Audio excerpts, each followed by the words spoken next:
to the Universal Ones Artist Collective. I am your host, Buddy James. Please don't forget to subscribe and like our channel. And always, if you like our content, hit that bell because that's how we get seen. Thank you again. Enjoy the episode. All right, in this episode we have Dale Pond, Will Dale, and Jeremy Pfeiffer here to talk about sympathetic vibratory physics. Nope, I got you, and we're gonna see if Jeremy's on as well. Do we got you too, Jeremy?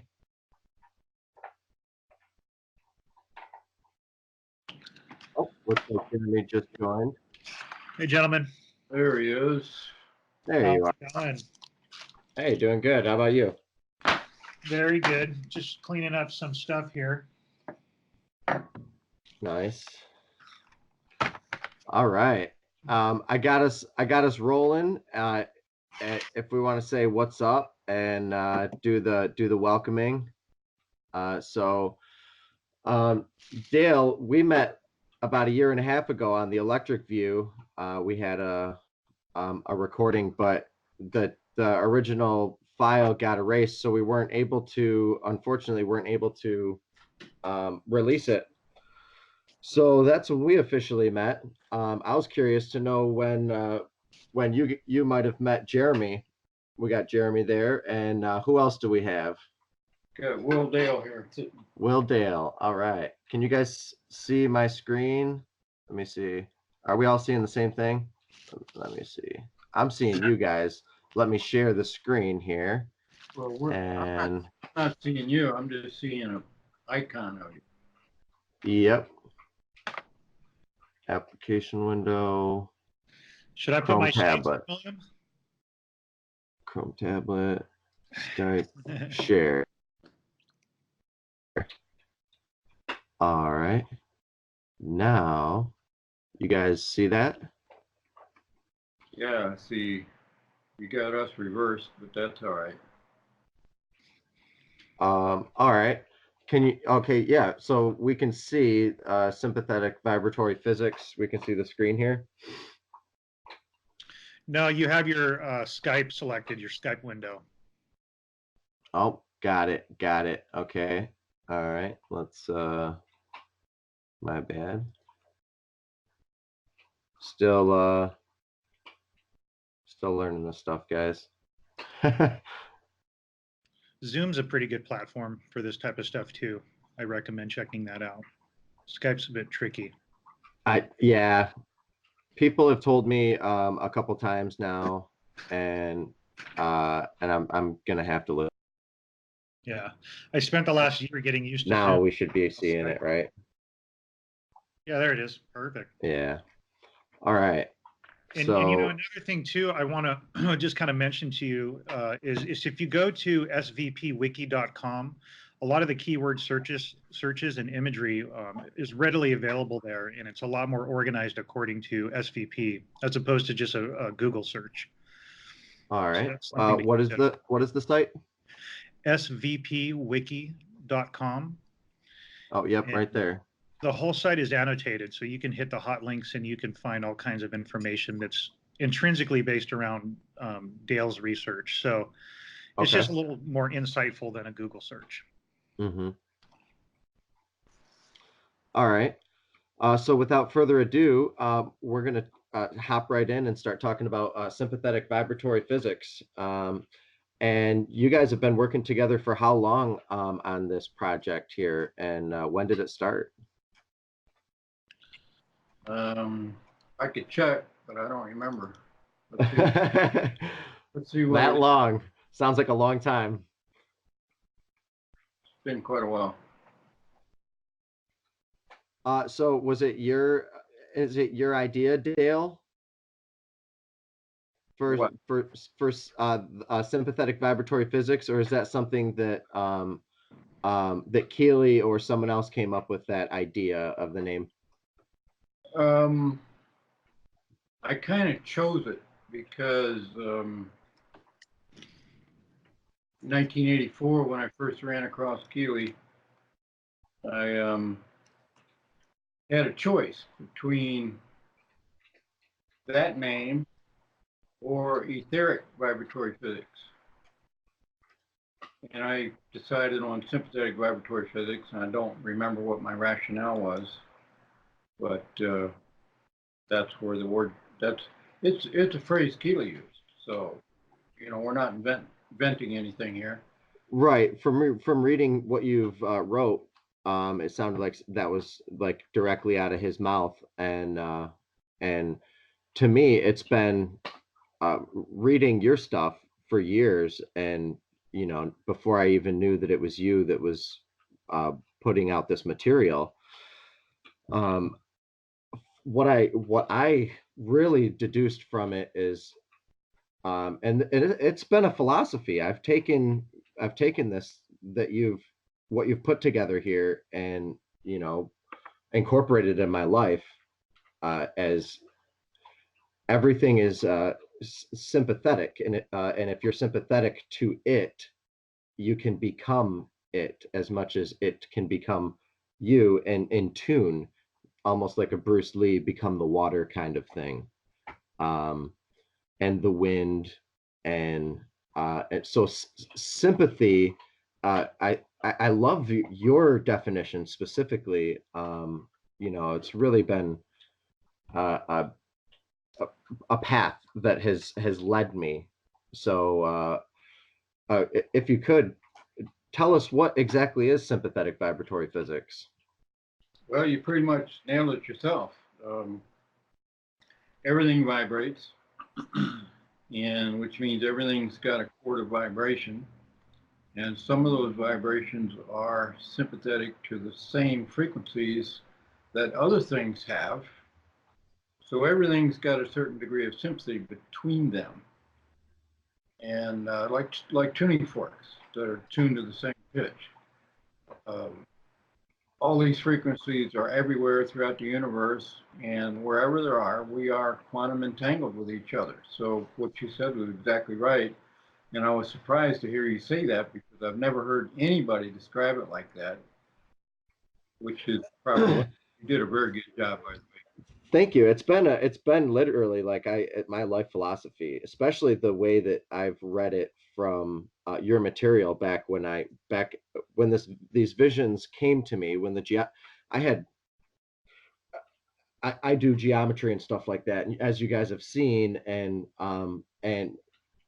last time you might not have been as much familiar with my material. I'm not sure if you still have yet been familiarized with it, but um, I have just I resonate with things, and when the vacuum's on, I can feel it. When there's like when there's singing off in the distance, or just a chord, or like one frequency, you can just like really tap into it. And I really get that off of the trees. uh nothing like Nothing does it for me like the breeze moving through the trees, because you can see like the larger scope of a being there, because it's moving, and you can sort of predict where the next movements are going to kind of go, and it's like a sympathetic vibratory flow. And I mean, yeah, it's stuck with me, that, and Russell. um I I I did my geometry in 2003, or some of it came through me in 2003. Then I discovered Russell, and I was looking everywhere online for anything that was geometry like, and I was finding Buckminster Fuller. I was finding sympathetic vibratory physics, SVP, your kind of stuff. Um, in fact, I didn't even know if I purchased the Walter Russell books from you, or if it was someone else back in the day. And then I eventually found out who it was that I purchased them from. But if we wanted to be more familiar with your work, where would we go to find that? I have only leaked it on Facebook mostly. I have some on YouTube, uh, and I've just been patiently developing and understanding my work and you know, the nature of resonance and how it relates to everything, because it's a simple scale set that I developed, and I seem to find all sorts of things in it, and now creatures are coming out of it. Creatures are crawling into it and out of it, and like I'm wondering if like we go into it and we go out of it when we die, and when we come out of stillness, and then are birthed and then balanced by stillness, and then go back into stillness. It's there the whole time. You know, it could be the fabric. But my work, sorry to be tangential, I have a YouTube page. I have a couple of YouTube videos on my YouTube page. It's just Buddy Dougherty. And that's actually what this podcast is on. It's the same platform. Thank you for asking. So it's that and Buddy James on Facebook. And Love is Watching. If you hashtag Love is Watching on most, a couple of, I mean, different platforms, I'll come up, or the geometry will come up, different images. And the Dougherty set, that is also other work. I've seen some of the artwork on Facebook. Is that your design? Yes, it's all original material, original content, and I guess I can pull up a video here. So you go to Google, pull up the Dougherty set. There's a interview right there where I'm talking about it a little bit on the electric view. This is the geometric.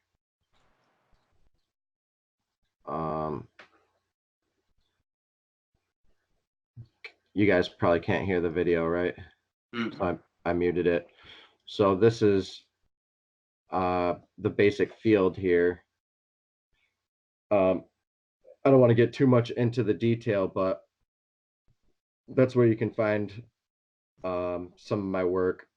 Are we referencing the imagery from Google, or are we referencing the imagery that you're describing to us? Because I see the Google still. Right. The Google where are you at? Okay, sorry. It'll switch over so we can get a little visual on it. Let's see. Maybe I have two windows open. All right. Yeah, you guys. Looks like Jeremy and I go back to 2013. Okay. Sounds about right. I think it was earlier than that. Could have been. Yeah, because I think it was 2010, because we put together the Dr. Emoto event, I think in 2011. And you were at the Dr. Emoto event. So I remember I found SVP around 2009, 2010, right around that window, when I was just discovering cymatics, and I was waking up, and I wanted to better understand some of the work that I was disseminating with Dr. Emoto. Like, I really believed in the you know, the passion and the heart-driven perspective that he had in his work, and the ceremonial perspective, but I wanted a deeper understanding in the science. And so when I ran across SVP, I was like, okay, this really helps to give me some fundamentals to better understand the dynamics at which, say, water crystals form, you know, temperature, pressure, and these types of variables that actually create the dynamics which help the water crystals form. So that's when I found SVP right around that time. And I think I went out to visit you to do a demonstration of cymatics shortly thereafter, and I was passionately touched by the work and by Dale's work, and I just wanted someone that I could have as a mentor, that I can kind of like build a relationship with and really just kind of blossom with. And so Dale's been a huge part of my growth, and that's why my main focus, I mean, I'm in a lot of different sectors, and I work with a lot of different people these days, and I've come a long way, but really I always go back to SVP. It's like my toolbox, and it always speaks deeply to me. So thanks for that, Dale. I really appreciate that. You've really done a huge effort for a lot of us. Yes, thank you very much. Are you guys seeing my screen or no? You're just seeing a blank? We just see the Google search page with the imagery on it?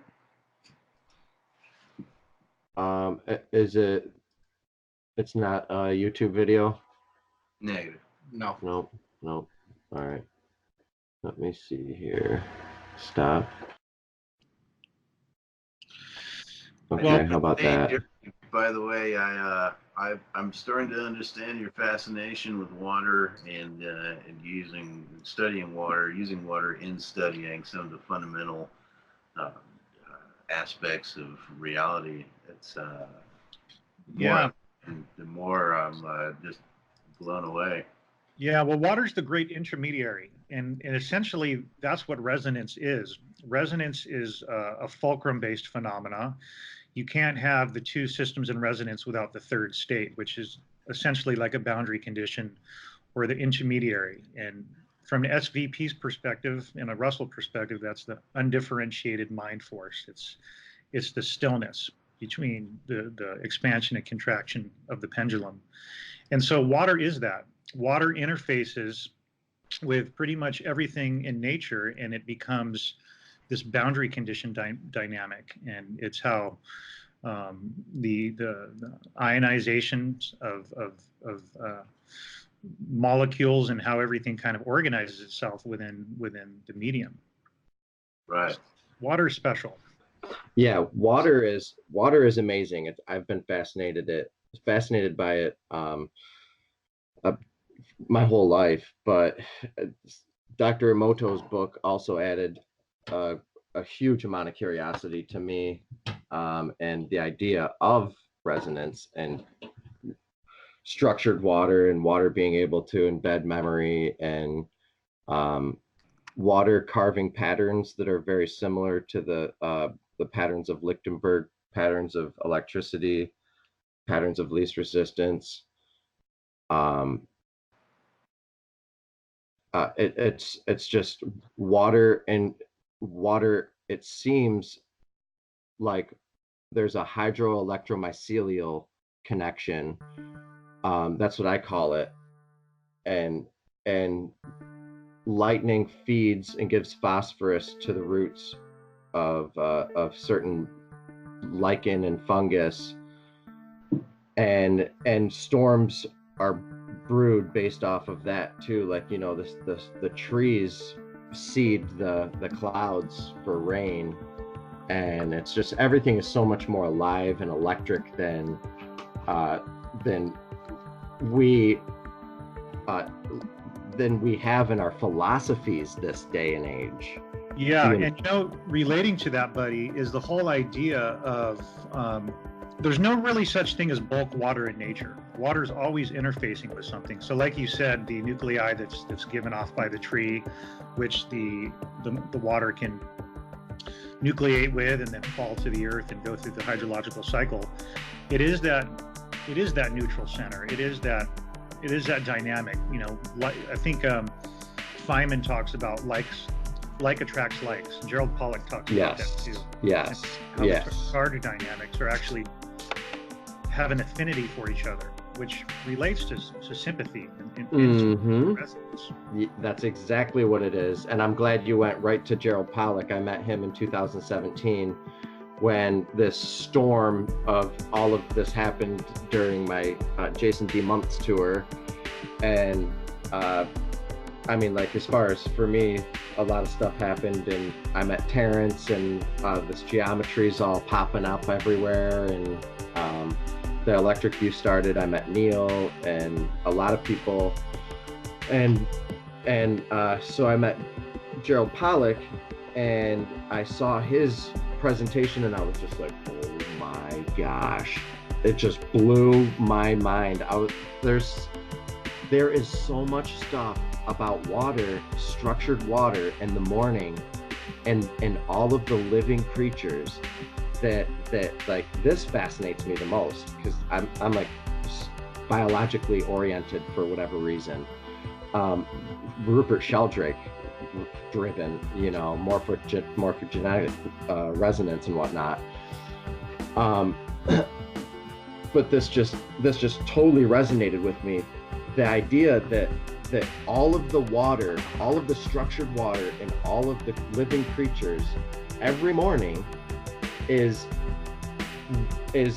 riveting with this anticipation of the sun. It's just like waking up and because it gets negatively charged all night, and then everything gets positive. Not everything, but generally the earth gets positively charged during the day and negatively charged during the night. So it and this probably has a lot to do with sleeping, you know, like that goes in a different direction. But you know what, before we go too far in a different direction, hey Dale, would you mind telling us that story about how you used to observe the water coming off the ponds in the mornings and how they would form vortexes, and it was insightful in terms of the SVP's perspectives? Such a beautiful story. Yeah, it was living in Tulsa next to the Gilcrease Museum. A friend of mine and I would walk every morning through their park they had around the museum, and part of that park was a couple of ponds, small ponds. And one morning we were there just as the sun was coming over the horizon. There was a 6 or 8 inch coating of mist on top of the water.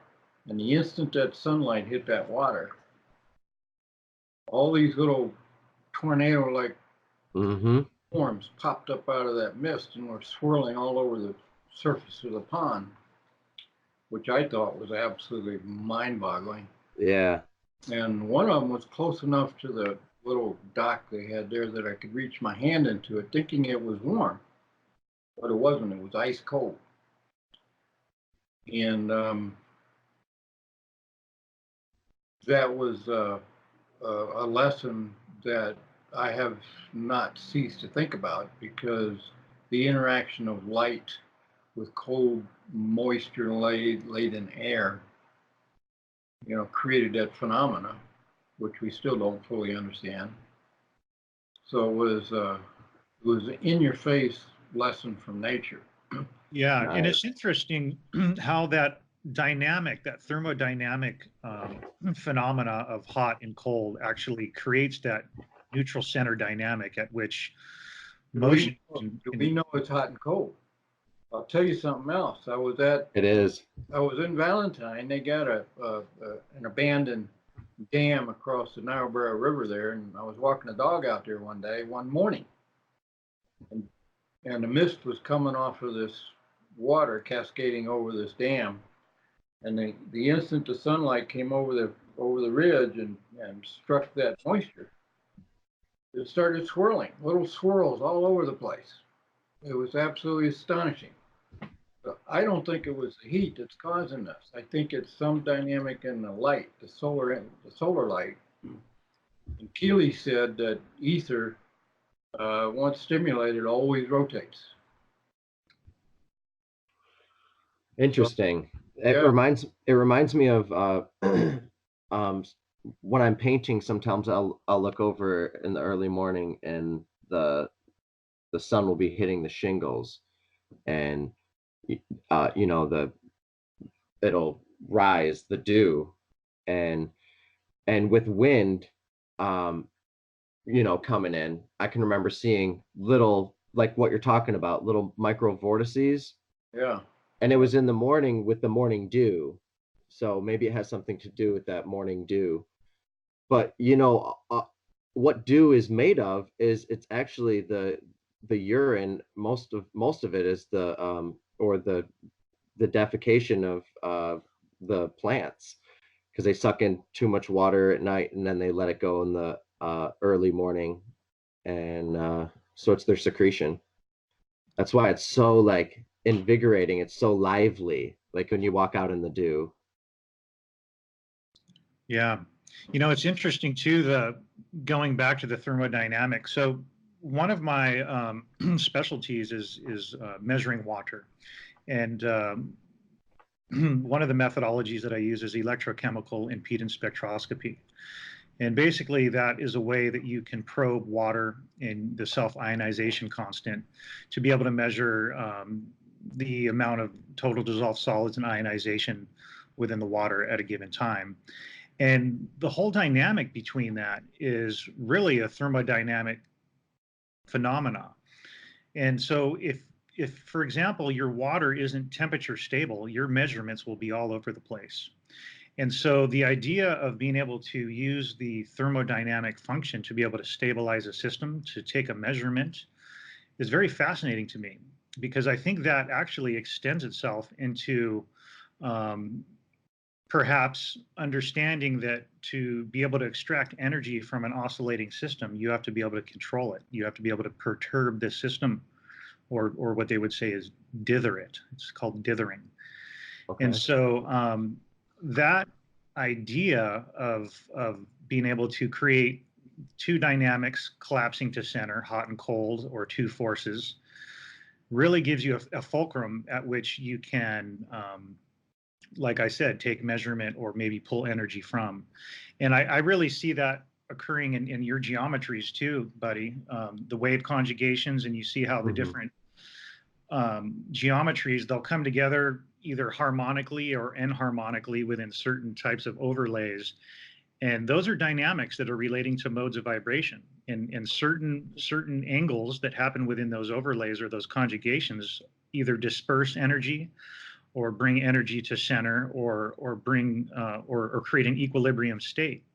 And so going back to thermodynamics, I think that really lends itself to an understanding of how it could relate to, say, lensing effects or say geometry, you know. Mm-hmm. It's interesting that you mentioned that, JP. Dale and I were just talking about the newsletter, and in the newsletter he's talking about the cohesion factors.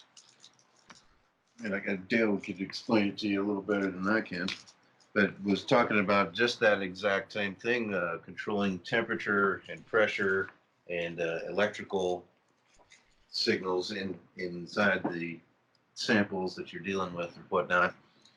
Yeah, and you know, it's interesting that I think, and Dale's going to probably get more into this, but that relates directly to Russell's 18 dimensions.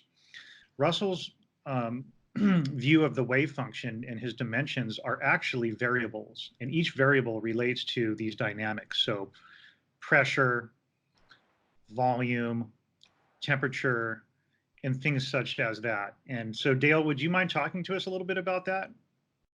Well, it just occurred to me as Will and I were talking this afternoon that maybe we could use the law of cohesion as a bench project.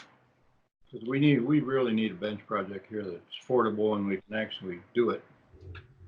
But there's only three variables in that law of cohesion, which is pressure, temperature, and electricity.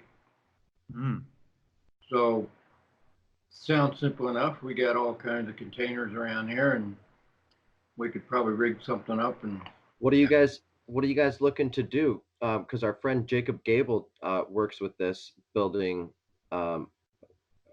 What exactly are you trying to do? This would be just a scientific study. We'd just run a whole bunch of measurements across the spectrum, build a table of the variables. When you change one variable, what happens? You change the other variable, what happens? Build a bunch of tables. And that should lead us into quite a dynamic physics. Wouldn't you get plasma, right? If you're dealing with pressures, my mind goes, the three ingredients you said was temperature, electricity, and what else? Pressure. And pressure. So I thought of my friend Jacob Gable's experiments where he does plasma vortexes and plasma tornadoes inside of jars. That might be a direction that you guys might be interested in. We were just talking about it just now on the YouTube live Electric View episode. Yeah, Jacob Gable, he's great. Let me try to pull up. Well, this is going to sound strange to you maybe, but there's two sides of science as we're seeing on the web and Facebook and whatnot. Mm-hmm. One is sensationalism, pretty Mm-hmm. pictures and flashy colors and music and all this generalized BS is what it is. And then there's the other science where you work your ass off. You build a bench model and you run hundreds of tests, logging all the reactions that you get out of it, and you take whatever time it takes to do this, and whatever the expense, and whatever the effort, and you wind up with a bunch of tables of numbers. Those become the golden tools that will liberate all the BS that you're seeing on Facebook and everywhere else on the web. They don't have any science behind it. They're just talking. Yeah. Somebody's got to do the hard work. And I don't see anybody else. Jeremy's doing some of it, but you don't see anybody out there just slugging away for hours on end at a workbench, getting a bunch of dreary little numbers and scratching it out on a piece of paper. But without those tables, we got nothing. Yeah. And something to really understand in terms of what you were talking about just a second ago in terms of pressure, temperature, and volume is really the dimensionalization of what people are sensationalizing. So that everybody's talking about music, everybody's talking about geometry, everybody's talking about numbers and how all these things work. But once they understand how this works physically on the bench or in terms of physics in nature, so you have like the pressure and volume dynamic that happens within, say, an aqueous system where you have the dynamics of volume and pressure being exchanged. That is Russell's rhythmic balanced interchange in physical form. That is a hydrodynamic model.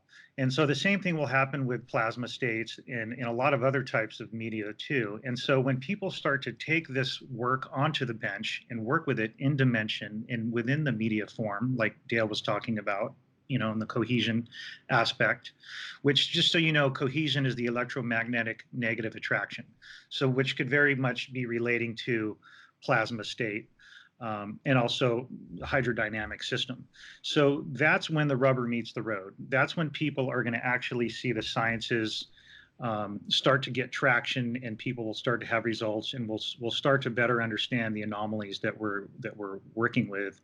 And so that was a big breakthrough for me when I started to get into experimental science, and I started to move away from so much of the theoretical. I mean, I have the SVP toolbox and I live by it, but really you have to get it on the bench and you have to fail. You have to take 1,000 measurements and you have to, it's confusing. And all of a sudden at the end of the tunnel, you start to bring all these measurements together and you start to see the same dynamics that we're talking about theoretically. You start to see the periodicities and the cycles within the data sets. And those markers are what will inform you on how to further move your experiment forward and technology. Right, absolutely. So, I mean, my mind, I love thinking about lightning and just looking at this and what we're talking about here topically. How far out does lightning go into space? I mean, we're getting these beautiful pictures of sprites. To me, this is gorgeous. Lightning, it seems like it just goes all the way in to the Earth, out the other side, perhaps, in vortices, multiple poles, vortices at the poles.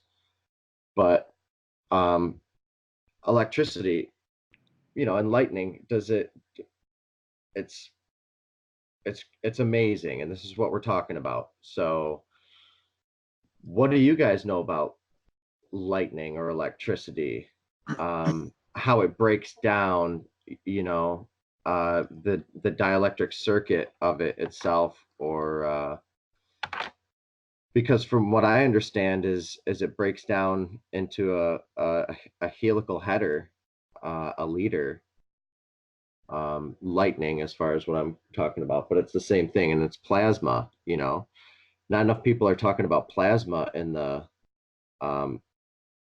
the world, and if the universe is made up of 99% plasma, you know, it seems like you guys are headed right in the same direction, you know. Well, you really need to understand the cause of force. And so if you really look at the root cause of what brings these forces together, it's not only plasma, but it's all the other phenomena that follow these same spiral um, spiral dynamics. And so I'll just kind of like maybe send this over to Dale's lab in terms of the action of force is spiral vortex, and that is the nature of vibration. And so the nature of vibration is cause. So Dale, could you maybe take us down that avenue?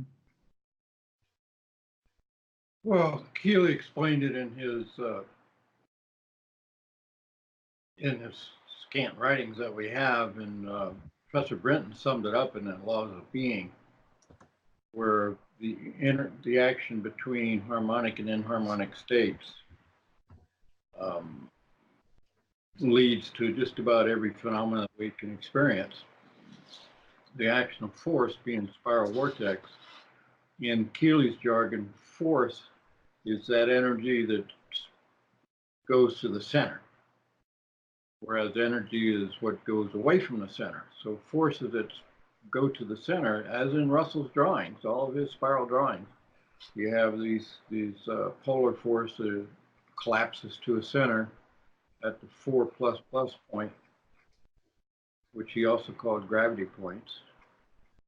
And, you know, a lot of this stuff is interrelated. The more you learn it, the more it starts to get into the, you know, we're always talking about the same thing. Right, right. What we're talking about, we're always talking about the same thing. Well, if it's accurate, then that would be the case. Yeah. So anyway, the forces as they collapse to a center do spiral around each other, and that's because of what Keely called stria, or stria, which are different layers of density, and it's those different zones of density. One pushes against the other, and the other sucks away from the other. So they're pulling it into and around each other, and they start spiraling. It's just the way it works. So it's a variation of density in flow direction, which is toward the center. So they have to spiral. They cannot not spiral. Buddy? So it's implosive and explosive, and you have implosive vortices moving towards a central, and explosive vortices moving away from a central source. Well, not yes and no. I mean, you don't have an explosive vortex. You got explosive spirals, and but they don't hold together as well as the contractive spirals, because they are pulling together. You know? Right, and that's rate, and that's contractive, and that's life force. That's the living gravitative vortice. Right. Yeah, and something to really understand about this, and people get confused, and you'll really notice it when you go into an experimental setting and you try to control this dynamic. So let's just say you're spinning a top, right? Let's not even say you're spinning plasma, because that'll get really complicated really quick, or you're vibrating a string. There's this idea of preponderance, which you need to actually make use of, because the system's either going to be preponderantly collapsing, or it's going to be preponderantly dispersing, or you're going to be able to find some kind of standing wave equilibrium within those two dynamics. But can I interrupt and put the factor of there is not the fine structure constant, or is it the fine structure constant? The constant that calls for yeah, it's the fine structure constant. That's the fact that it's not there. There might be a preponderance of matter versus antimatter, but for whatever reason, there is life in the structure, and it seems like it gravitates towards life. The structure gravitates towards life. So as far as preponderance goes, well, that depends, actually, because it depends on where the system is in the universe. Gotcha. If the system is predominantly dispersive, then you're going to be closer to the death cycle. If the cycle is predominantly assimilative, then you're going to be closer to the life cycle. And so there's ways to actually control that. Let me just take us really quick to the SVP wiki, if you could pull that up. Can you share? Can you? Yes, yes. And type in modes of vibration. And this, for me, Dale taught me about modes of vibration and how it relates to angles of incidence, and this all relates to the dynamics we're talking about. It's the literal crux of what we're talking about. It's All right. It's the dynamic that we should understand to be able to move forward in the science, because it relates to What am I how looking the at? system will break apart or come together. What do I type in here? SVP wiki. Oh, can you see my page? I can. You guys can't see it. It should be sharing. I'm on the SVP wiki. Scrolling up and down. I thought I was sharing. Can see. I think you're still off on the screens. I think you need to switch over to the other screen. All right. I had to go in because, like you said, Skype is probably going to be the one that I leave very shortly. Yeah, you're going to love Zoom, man. It's been really useful communicating with scientists from across the world, because you're always given presentations and recording and being able to have multiple people on at the same time and be able to switch screens. Zoom is the bomb. But the dynamics of modes of vibration and corresponding angles of incidence, there's certain angles of incidence, and this relates to your geometry, buddy, because it's how those lensing dynamics come together, because certain lensing dynamics will create enharmonics. And enharmonics has a dispersive quality, or certain type of dynamics within those lensing systems will create dispersion. I mean, we'll create assimilation, which is our harmonic state. So the assimilation is the harmonic. And so should I type in assimilation in here? No, type in modes of vibration. Okay, sorry, that's the part that was. Okay, there we are. There's all right, you guys are seeing this, right? Yep. Cool. Okay, so there's a chart online. Dale created here that has been like, just push go. There you go. There you go. You can see it right there. So you have the three dynamics. You have away from center, you have to center, and you have balancing or controlling. And so this chart, if everybody can go check this out, it'll really open their eyes to the dynamics of what we're talking about, because it covers it from a few different perspectives. Yeah, but it didn't click. It wasn't that heartfelt click. Yeah. But we've got all the pieces. Yeah. Amazing. What we were talking about, Jeremy, you'd like to hear this. Yesterday or last night, whenever it was, I had this epiphany that, see, that's from the 5th. Yeah. That the ninths that is talked about in the modes of vibration in laws of being, the ninths is the restoration force after being disturbed from equilibrium. The force that restores equilibrium. That's the ninth. It's an actual force. You get that? You guys hearing this? Absolutely. There's something that restores equilibrium. Right. That's is that similar to negentropy, or? That's the dominant force that Keeley talked about. It's Russell's fulcrum. Exactly. Okay. Well, it's not gravity shaft. It's not the fulcrum. It's that which restores equilibrium. It's a restoring force. Okay. If you type in restore on that wiki, you'll come up with some of these ideas, because even Russell talked about that, but he just touched on it. He didn't go into any depths. So the fulcrum is one thing, but the seesaw won't balance unless there's a force restoring the balance. It's got to be a restoration force.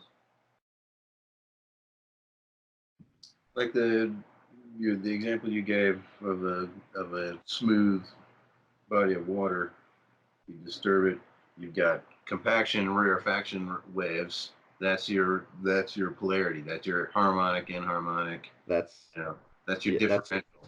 So, but then there's the third, which is the dominant, which is that force that eventually, if you stop disturbing that body of water, it will return to a smooth flat body of water.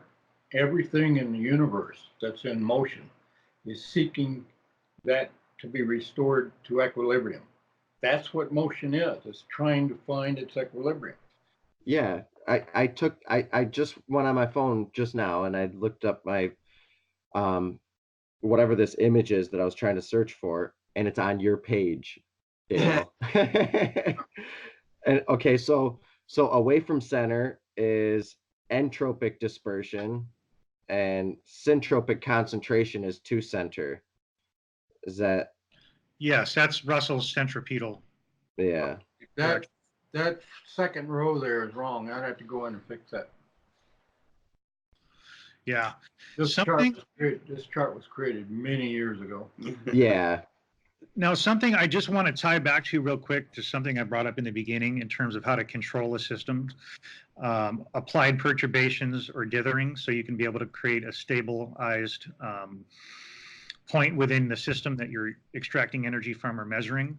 That's what we're talking about when we're talking about the ninth. It's about how to create that neutral center to which you can actuate. And so this can be applied to sciences and on the bench. And so the idea of third, sixth, and ninths are a physical phenomena that can be applied in real world application. And that's really exciting. And I've really learned that over the last few years working with different scientists, because, you know, if you're not able to control your system dynamically, then you're not going to be able to pull energy from it efficiently or be able to pull a nice measurement from it. Not consistently, at least. Not consistently. Well, isn't it, someone made this point the other day, and I was pondering on it, that oil itself is an overunity. It's the way that we use it. We tap it for hardly any amount of money. It keeps popping up, you know, it keeps the tap keeps flowing, and then we put it in many different things that become highly efficient. Isn't that overunity? I don't know. It's a form of overunity. I know I can't really. I'm still wrapping my mind around it. Yeah, me too. I gotta think about that one. Back to what you were saying, Jeremy. Bearden talks about that same thing. As a matter of fact, he mentions specifically David Bohm theory of the hidden variable is part of that mathematically, where you can go in and start to understand and tunnel into some of these more fundamental processes, and then start to control the outcomes that you get experimentally through use of this theory of the hidden variable. Yeah, and you know what? If you any type of navigation or any way that you're trying to navigate your way around a system, whether you're on a ship and you're looking at the stars, or you're on the bench and you're looking at your data, it always is a triangulation approach, and you need to triangulate your system. And that even is physically, if you're dealing with the Carnot cycle and you got pressure and volume dynamics, everything's in triplets and thirds. And Keeley talks about that quite a bit. And that's the essence of the 369. It's all based off of these. Triangulation is the most basic geometry that you can work with. Yeah, exactly. So, for example, if you're creating a point of origin and you scribe a circle around that, well, right away, and I've seen this within cymatics and how the modes of vibration and the morphologies of these standing waves happen, is they go from 1 point to 2, from 2 to 3, and from 3 comes all. And then the dynamic modes start to express themselves from that third point of action. So you really can't have one without 3. I mean, what do you think about that, Dale? Yeah, you can't have. Well, the third. Sorry. It's like a coin, 2 sides, but the space between the sides is the third. Absolutely. A block, some kind of block, like in a magnet. Oh, like a blotch wall? Blotch wall, it's like a blotch wall. But if you don't have the third neutral, you can't have the 2 opposite ends. It's just common sense. How science ignores the third part is really strange to me. But yeah, that's just the way it is. You know, they've kind of ignored that, and they've ignored a lot of things. And we're going to bring it back, which is why we were talking about doing a bench test, a bunch of bench experiments, because we have to make this real. We have to make it usable, and it has to be practical. Otherwise, it's going to sit in somebody's library shelf for another 100 years. Yeah. And I'm not here to do that. I'm here to make it work. Yeah. Hey, buddy, we Yeah. have a mutual friend that has mutual interests. Shall we discuss? I think we should. Okay. Go ahead. Well, as we've seen in the news lately, Terrance Howard, he's a Walter Russell enthusiast, and he's created his own model to describe universal principles, a lot of it which relates to the stuff that we're talking about. We all have a common interest, and actually we've all met him through different people and through different contacts, but we all have him in common. And the coolest thing is one of his passions is Russell and Keeley, and it's part of the inspiration of his work. And so how could we move through this call without mentioning his valiant effort right now to step down from acting and move into his passion, which is the science. Yes, I think you put that very eloquently, and enough can't be said about this gentleman. He's just phenomenal. I've met him personally, and he's helped me as a friend, and helped me as I was apprenticing underneath him, and his work it's great. And just to mention one person, like there's one, like Frank Chester, he's good, but just to put this into perspective here, Terrance Howard has come up with hundreds of different shapes and patented them, like the shapes themselves. And like, that's a lot. That's more than 1 or 2 or 5 or 8. He's got a lot of these. And I have a bunch of pictures. Without further ado, we can hop right into it and I mean, talk about Terrance for a little bit, and how it relates to my work personally, Dale's work, and your work, Jeremy. We are all trying to describe this, and it's all coming together through different individuals. And Hannah has been in Belgium pushing weight out there. Had to give a name drop, but these are pictures. These are personal pictures that I took.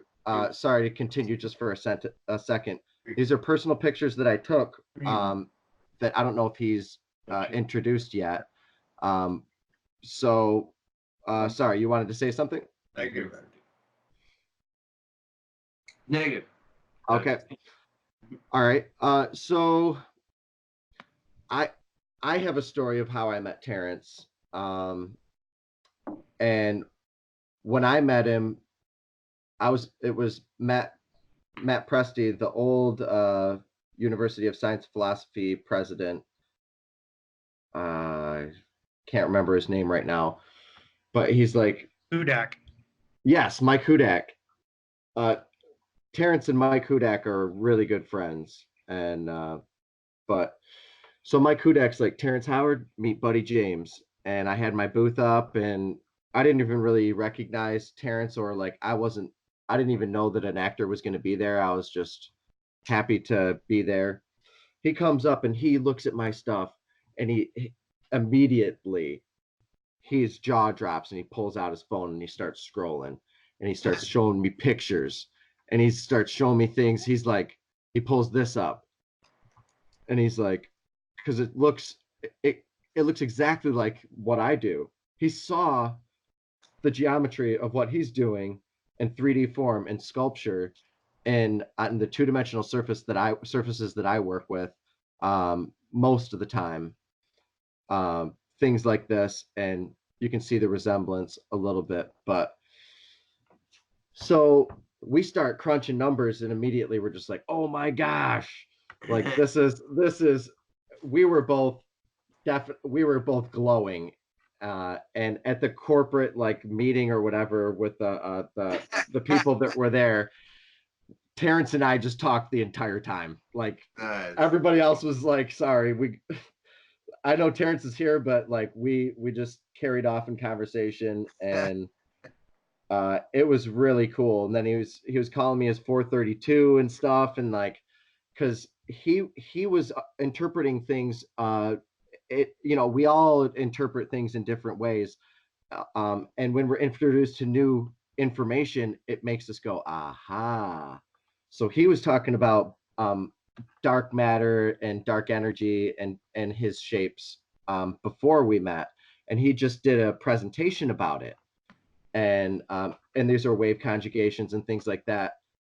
And then we met, and I'm like, is that something that's available that we can go and view? Yes, his presentation in 2017, while I was electrocuting, fractal branding him a stick, because I missed his presentation to go make him a stick because I knew he wasn't sticking around. So it panned out because he brought it on Empire, as you can see here on the season finale that year. Cool. Nice. Yeah. I love that jacket. Oh man, I asked him who it was because he showed up with the stick there, and I'm like, yeah. I think he said Louis Vuitton. He's like, it's only the best. Cool. But the first words that came out of his mouth when he walked on stage with the stick was, "I'm the baddest motherfucker alive." There it is. So it was electric, needless to say. And I started telling him about Birkeland currents and how it's electricity and you don't need dark matter and dark energy. And he's like, whoa, wait a minute. So then the rest is history. And I've introduced him to like a lot of my crew, and he started working with a lot of my crew, and they're still working together. And that's what the big announcement was, is our friend Chris Seeley announcing it on all of the different, which you posted and highlighted for other people to see because it was kind of cryptic. Yeah, which I'd like to bring some clarity on Terrance's behalf. I mean, I wish he was on here. Terrance, if you're listening, I wish you were on here, man. Oh, he'll probably hear it. Nobody's going to be able to do this like you are. But if I could lend some clarity, I know Terrance. He's a poet. I don't know him that well, but I've known him a little bit, and we kind of had a connection in terms of, I think we're old souls together, and I think Dale will say the same thing. What really made me passionate about Terrance was his interest in Keeley, because you know what, I've been doing this for some time now, and not a lot of people are talking about Keeley. They're always talking about Tesla. Everybody's talking about Russell. Everybody's talking about Fuller, but nobody gives any love to Keeley. And then here comes someone like Terrance, who is at a high level of being in the public eye, and has like a lot of people with their eyes on him, and they're interested in what he's doing and stuff. And of all people, he knew Keeley inside out, and that really meant a lot to me. And so that was a really special connection for me, to know that Terrance has that passion for Keeley and Russell, and I thought that was amazing. But anyway, so I noticed when Terrance was on, I don't know what it was, the Golden Globes or something, the red carpet, they were asking him what he's going to be up to, and he kind of left them cryptically with, I'm going to display and demonstrate how he could create Saturn in the galaxy. And I think when people are coming from the outside perspective, they're like, what the hell is he talking about? This is crazy talk. But if you really know what we know in the intrinsic nature of what we study and research, he didn't seem cryptic to me at all. Yeah. It was pretty straightforward, and people very straightforward. But I know what you meant with I'm gonna make it look like gravity is lost. It's the way that the media worded his words. It was reworded. Yeah. So continuing on what I was saying, I think that he really poetically, dropped some knowledge on people. And if you go and look at his site, if you can pull it up, buddy, he's actually speaking very specifically about the simulation that he's doing with a physics engine and in your friends in regards to creating these certain type of vectors and fulcrums which express themselves dynamically as Saturn and the rings of Saturn would, or the galaxy and the spiral of the galaxy would. And he'll tell you more about it whenever you catch up with him, and I can't wait. But I just wanted to clarify, what he said sort of cryptically was very, very specific to that simulation. So if you could pull up his site and show us. Yep. Pulling it up. Yeah. Yeah, because I was a little bit taken back that a lot of times, and I was talking to my friend Robert Grant. Robert is how I met Terrance. I've been on Robert's team for some time, and I work with some other people in his team. And Robert was saying the same thing. It's like, you come out to the public, and someone like Terrance, who has a lot of people that are interested in what he's doing, and if they're not understood right off the bat, then people will start saying, they'll start taking stabs and saying, oh, this guy's crazy and whatnot.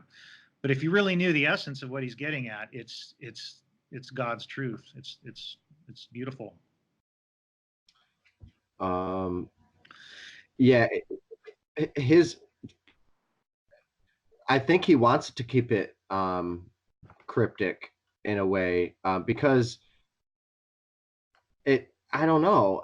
I mean, he can teach a lot of people a lot of things with just a few videos. Like, you don't need to go around and teach classes nowadays. You film one video and millions can see it, if you can film it. But let's do our diligence and pull that video up, buddy, because I think that's going to actually connect people to what we're talking about. Okay, I'm trying to. I was going to get it off of my Skype. I posted it to my home thing, but that'd be too hard to find. Let me go ahead and find it. I sent it to Dale. Dale, you want to take us through your how you met Terrance story, because I thought it was pretty endearing and authentic. In the meantime, we'll be looking for that link.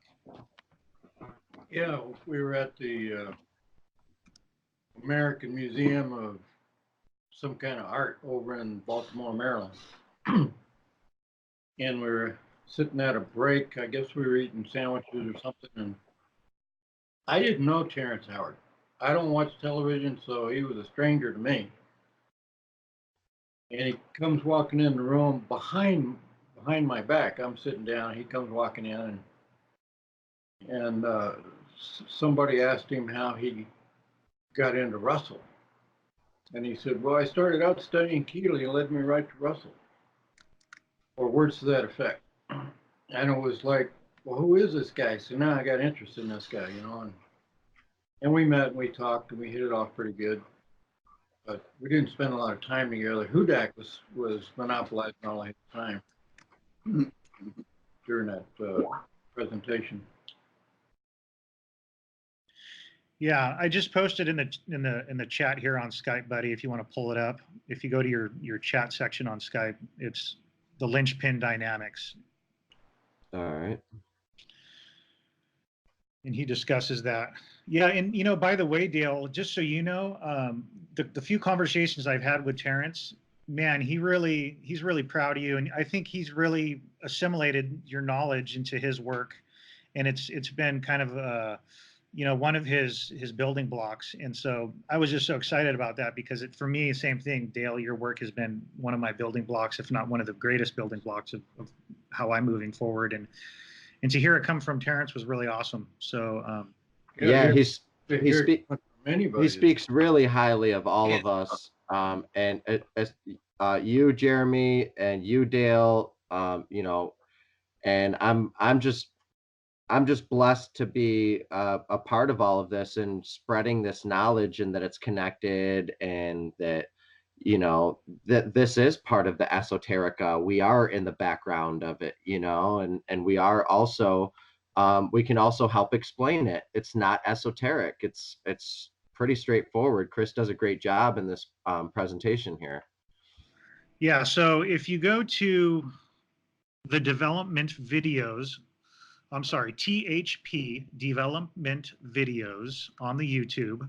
There's a video that says Chris presents linchpin dynamics to Mira. So if we're, I don't know if we have video for the people that are listening or watching, but that's how you find it. Mm-hmm. It can be found a lot of different ways too. There's a bunch of links that were created to it, so that's good. Cool. And so you'll notice here, there's the fulcrums. There's the fulcrums in multiple axes, which create this this dynamic at which the linchpins come together into the neutral center. And how the projective geometry expresses itself is kind of, I think, how we could consider it as like the inverse nature of space, the anti-space, so to speak. I don't like to say antimatter or anything, but the spaces in between, those interfaces in between. Cavities, yeah. Yeah. I don't want to tear it up too much. I think Terrance will come on here and do a proper. Right. I don't want to try to hack it up. Maybe you can give us some ideas on these dynamics, these vector dynamics, Dale. And THP development video. Yeah. I can say. Well, let's talk about these vector dynamics and how they relate to modes of vibration, because this kind of relates to the specific angles of incidence and how these pieces of the puzzle and these pieces of the how, like, for example, you know, Terrance sculptures fit together. These have specific angles at which they sort of seat together at a neutral space. Well, it's a well-known phenomenon in vibratory, standard vibration physics, that the angle of incidence changes the mode of vibration. And other than to relate it to refraction, I don't know that anybody knows why that happens. It's one of those things that just happens. You change the angle of incidence, you get a different vibratory phenomenon. Yeah. And so, for example, in the physics engines that this Chris gentleman has worked on with Terrance and his team, this, I believe, the dynamics that Terrance has set up here within the physics engine is expressing itself in these concentric modes. As you can see at this top-down angle, there's concentric modes, which is very much an intrinsic part of vibration phenomena and resonance phenomena. And so when Terrance was saying, I'm going to show you how to create Saturn, he meant exactly that. And we're looking at it right now. No, if I remember correctly, the exact phrase he used was, I can create Saturn without gravity. Yeah, he's using vortexes, a series of vortices that is actually creating this. And it's a real actual physical physics model. It's not a 3D simulation, because this is Blender, and he has everything set to magnetic fields, the harmony, everything is tuned.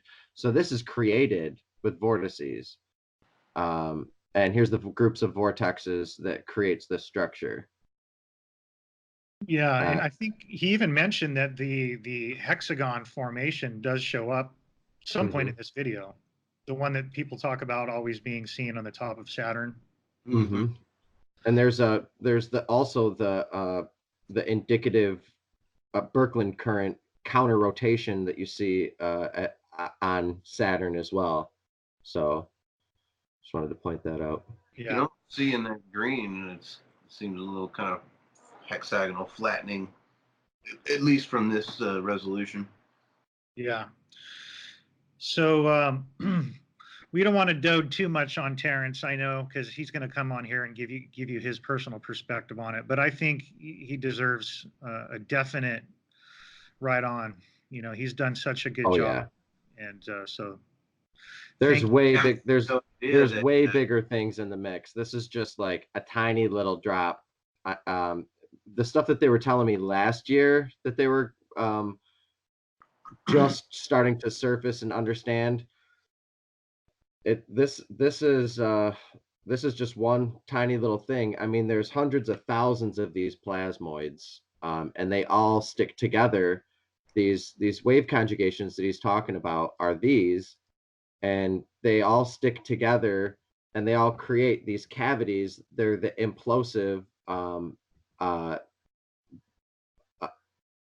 basically the generative forces inside of the matrix. It's a physical depiction of the underlying forces and systems that control matter, Right. manifestation of matter and energy.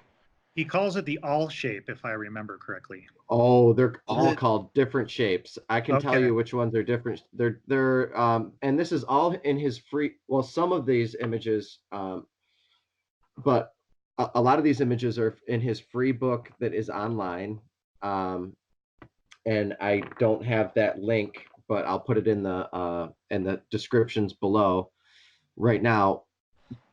But we've all got downloads of that books already. So, oh, and by the way, Terrance, you gotta fix the spelling on Keeley, man. You're spelling. I gotta call you out on that, my friend. Next time we chat. Love you, buddy.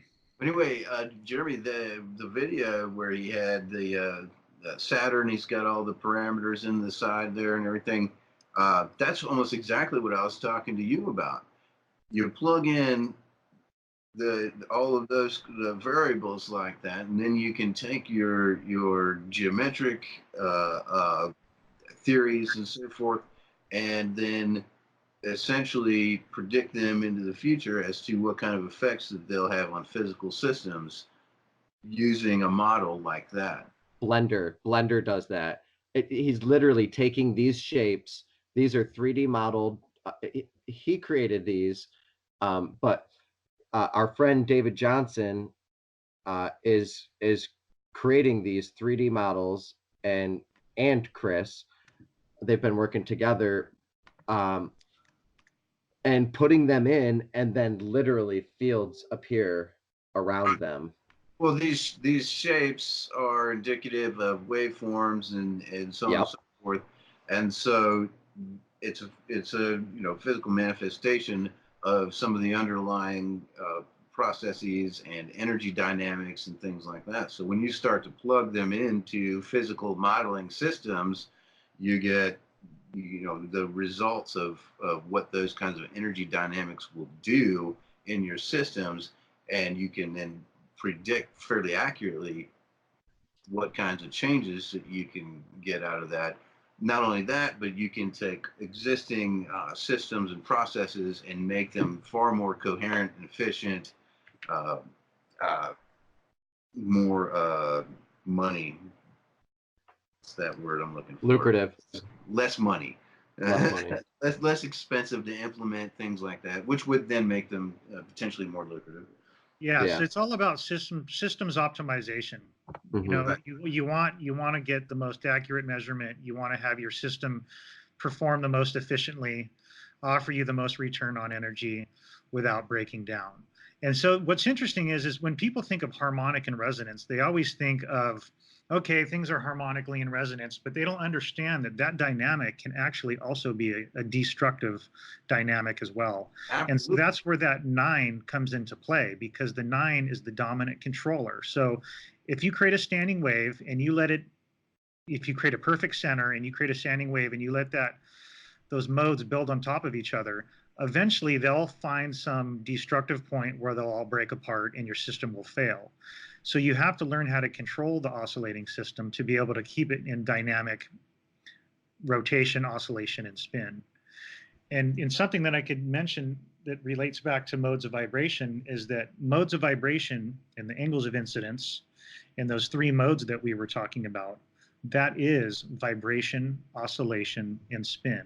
And those are not separate from each other. Those are the 3 sides of the coin, just like electricity, magnetism, and say gravitation. They are an intrinsically composited type function that you can't have one without the other. Is that properly said, Dale? I mean, I could be off a little bit. You said it very well. You said it very well. Well, can't have one without the other 2, or you can't have 2 without the third. So 3-legged stool, if you take one leg out, no stool. Absolutely.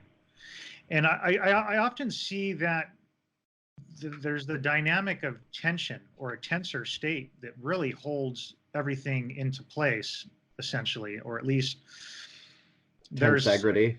there is a tensegrity exactly that exists within these vibrating, oscillating, and rotating systems Mm-hmm. that act as the boundary condition.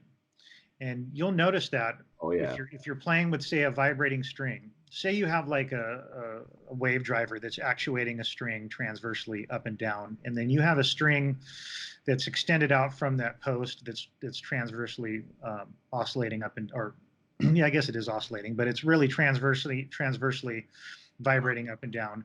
And so you can play with the tension on that string, and depending on the tension on that string, the modes will form in and out of different types of ratios, different types of symmetries, different type of expressions. And so that's a really interesting exercise on the bench, is to play with the vibrating string and to feel the tension behind it, and how it expresses itself.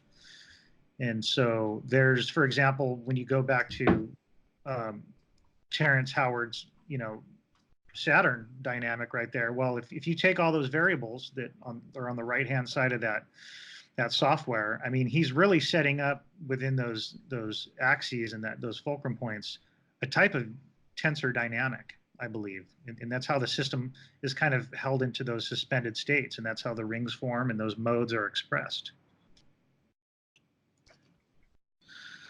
I want to show you one quick thing. If you could go to the chat and just pull up that one bench experiment that I was playing with sometime last year, and it's a simple experiment. Just scroll down, go to the chat within the Skype, scroll down, and just click on that. Hopefully it pops up. There it is. Okay, so this is a plasmoid bench experiment. It's essentially a Tesla coil with a cat whisker on the end of it. And what happens is when you send the high frequency electricity, it goes to the end of this cat whisker, and it bobs back and forth like a pendulum. And then eventually it wants to go through periods and cycles, and it wants to express itself dynamically as any rhythmic balanced interchanging system would. And you'll notice here, there's an intrinsic nature to this imagery that shows you the modes of vibration are inherent to this whole system. And you can see the coiling effect that Russell talks about. You could see kind of these Saturn-like rings, and you can see the neutral centers in the modes that are expressed within this imagery. And so, for example, talking about what we're seeing here in the simulations, this is what we're seeing here on the bench. And it's pretty fascinating to see the exact same dynamics that we're always theoretically exploring express themselves in real life and real physics. Yeah, that's incredible. I was wondering what that was because I didn't know exactly what it was when you posted it. Yeah, exactly. And so you'll notice what happens is depending on the modes that are expressed in it's almost like you can imagine that cat whisker like a vibrating string. Depending on the modes, if they're in a harmonic state, they'll want the electricity will want to find its way back to ground, and that's essentially what those little spiral things are doing as they're coming downwardly. They're trying to make themselves they're trying to find themselves back to ground, but they're held in suspension. It'd be cool to have you. Do you have video? You have video of this. I've seen videos, right? Yeah, absolutely. Yeah, that's what I thought. So it'd be awesome to actually have you as a guest on the Electric View, like a live.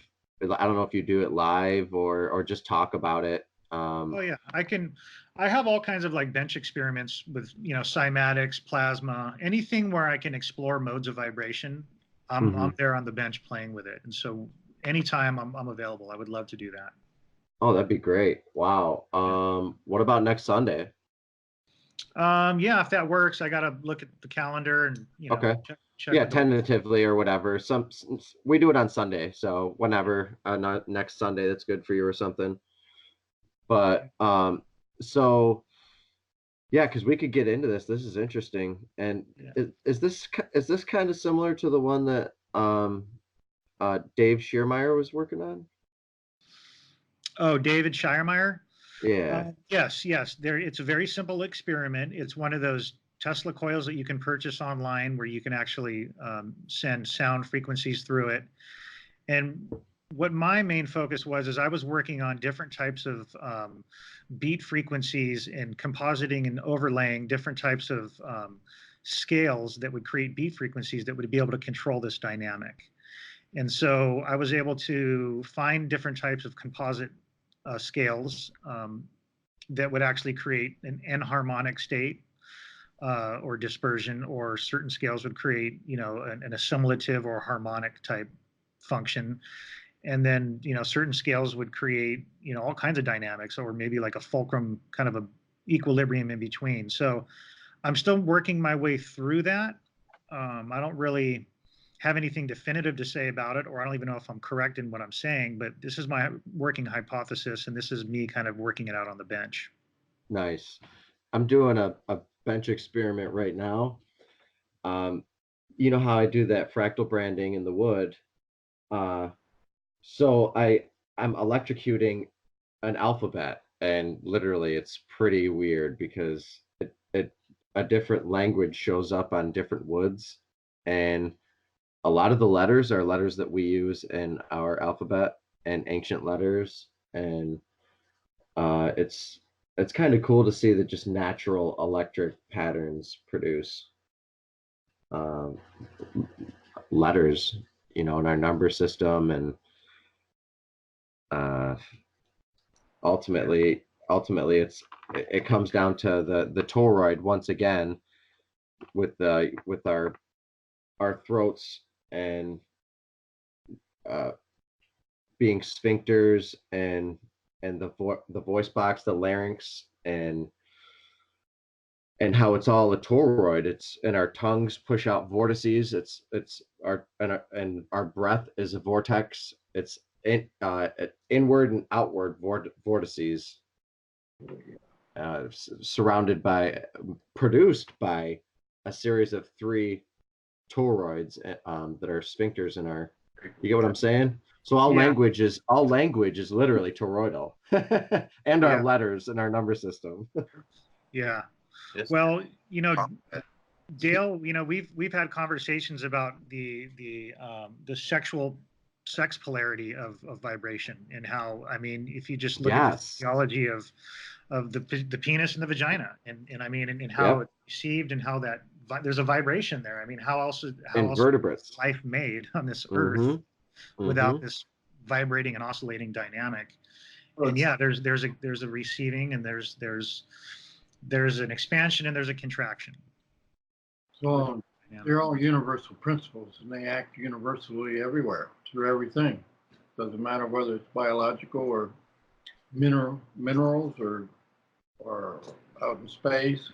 yeah, sex is just like anything else. You've got polarity between male and female, just like you would in a longitudinal wave where you have compression and rarefaction, and then you have the unity between those two, and that's part of the dominant that controls them. So it's the same principles that underlie all those systems. You know, one of the big forces in sexual energy is the desire to void that energy, to make it neutral. It's like we said earlier, there's this restorative force back to equilibrium. And Mm-hmm. if you're a macho male or a feminine female, there's this overwhelming need or desire or whatever to nullify that polarization. But it's only momentary. And when you do nullify that, in that moment is when our consciousness becomes closest to universal or Christ consciousness. During sex. Yeah. So So you're saying orgasm is the highest point, closest to well, there are two different things. There's two different. It's consciousness. The universe is a universe of consciousness. All this Mhm. physical stuff that we experience is distraction. There's the orgasm, but then there's the spiritualization of the energy of the people involved, Mhm. is what I'm talking about. Yeah, falling in love, the whole experience of it. And it acts out through the physical. Mhm. Yeah. So the It's physical is not the most important part. It's the least important part. yeah. I mean, how many of us had said, "Oh my God," when we come? And to be frank, I mean, it's the real. Touche. It's. Might be easier to ask how many of us haven't said that. Yeah. But there's a real part of that. Yes, it is. There's the mind, body, and spirit. So it's not just the physical. There's the spirit. Well, And it's so, weird because Aleister Crowley, and then you add like sex magic, and then you talk about other stuff, and then for Dale to say that, I wasn't expecting that. That was out of left field. yeah. But the thing is it's like it goes back to the three sides of the coin. I mean, how do you have life without sex, and how do you have any of that without all of it? You Yeah. know, collect. As one, like as Russell would say, as one. Right. And you reiterated, it's not the most important part, of course. Yeah. Okay, all this talk about sex. It's Time to go have a cigarette. getting hot in here. I just want to do one quick follow up with Dale because okay. So a lot of people know Dale for his theoretical work, but the guy is a serious monster in the lab and on the bench, and he's got so many different things going on at his facilities. Dale, do you want to just pick out one thing that you want to talk about in terms of some bench work that you've worked on, maybe even the Dynasphere? But I mean, he's a master machinist. He's the guy can work with his hands. He's a true Renaissance man, and I can't say more about that. Well, first off, I'm not a master machinist. From my perspective, I'm still learning. I'm the basic beginner with machine work, but we've got a number of projects on the bench or on the back burner. Most of them are on the back burner. We've got a solar energy project to concentrate solar energy, bring in thermal energy from the outside into the building. We had a project that we worked on just a little while because we didn't have a budget for it, was to build a neutral concentrator as Keeley had, because we need to be able to create and channel that third pole. It sounds like an oxymoron, but that's beside the point. And what other thing are we doing? What are we talking? Oh, well, can you tell us about R3, because that was something that's kind of was black and now it's not. Yeah, well, that was going real good while we had funding for it, and they had built models for it earlier, and to such an extent that they scared the bad guys, and the bad guys raided them out with the SEC, just took everything out of their shop and office and everything. But it was just a different way of converting reciprocal energy into rotary energy. It was very, very efficient at it. I think there, if I remember correctly, there's only 3 moving parts in this engine design. And we made a few models of it here in our shop, and what it really needed was a lot more money. I mean, like $500,000 to really build the models, get the engineering in on it. And they had a lot of promise. Yeah, and to give some more insight on that for the audience, so basically a reciprocating engine, and the way Dale had kind of designed this with some of his associates and partners, was it was like the universe folding and enfolding upon itself, and it was this reciprocating type of function where, as it would go through its periods and cycles, it would collapse and expand. And so how Dale was looking at running the machine was much like a PAP engine. And so I remember Dale in the lab. Man, you must have took thousands and thousands of measurements on different types of gases and combination of gases, and subjected to different types of electromagnetic fields to make it more efficient. And I mean, this was like the real deal project. This was like going to be one of the projects that would, like that. It's always the one project that's going to launch you into the next phase. But If there was one of those, man, it was the R3. That was the real deal. Well, it would have changed the nature of a lot of things if we had been successful in bringing it into fruition. But our financier guy died, unfortunately, and poof, there went the project. Yeah, yeah. But it really was a novel approach to how do you convert this kind of energy into rotary energy. Yep. And amazing simple design.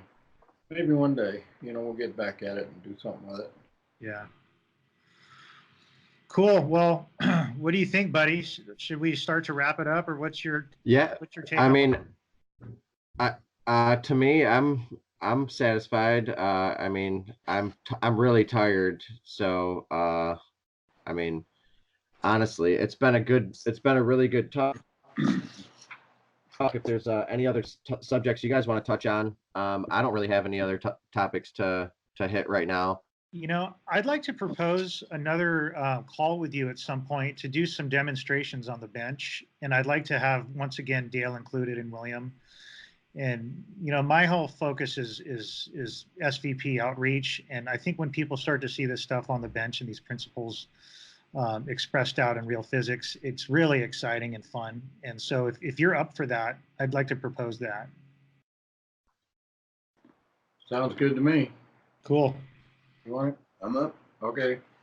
All right. Wonderful. Thanks, buddy, for the platform that you're working with and for having us, man. We really appreciate you, and we love your work with the geometries. It's right on the money. Like what you've done intuitively with the geometry work is high level. I mean, you could take that stuff and you can engineer with it. So I'm impressed. I thought the same thing when I was looking at your Facebook page, and I wasn't sure if those were your original designs or not, but right, some of them were very absolutely. I would love to. All right. We did. You're breaking up on this end, buddy. All right, gentlemen. Enjoy the rest of your night. Yes, sir. You do the same. It's good to see you, Dale. Good to see you. Jeremy, it's good talking to you. Thanks, James. Really like it. Absolutely. Thanks, all right, man. Bye. All right. And that's a wrap, ladies and gentlemen. Episode 11, Season 1. Jeremy Pfeiffer, Dale Pond, and Will Dale. See you on episode 12. Have a good week.